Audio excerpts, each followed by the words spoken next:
Okay, so on Monday night we looked at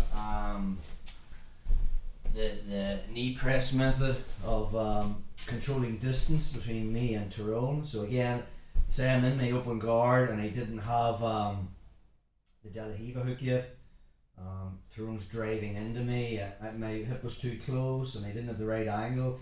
So we looked about keeping him at a distance by making the grip on the front. Just turn the other way, bro.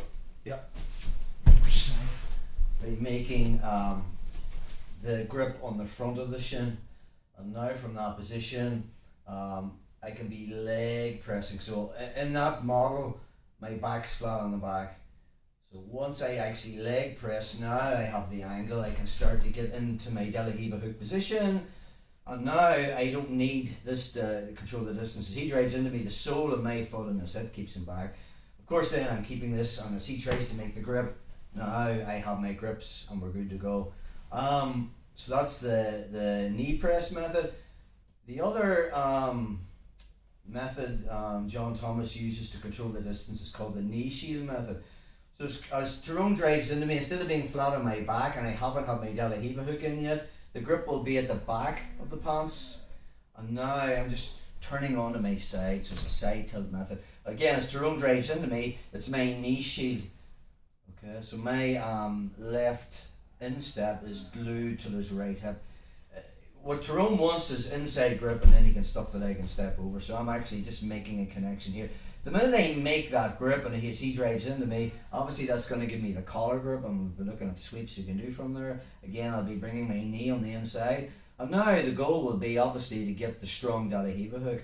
This grip's very, very good at pulling and pushing. As Tyrone drives into me, I can keep him back with the knee shield. And now from there, I can move my hip back. I can push, physically move my hip back from his instep. I'm on my right side, so I can put in that De La Hiva hook at the hip.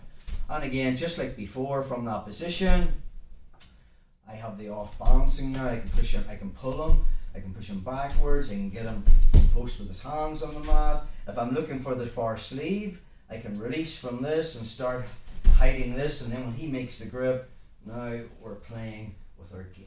Let's just get one more angle on that.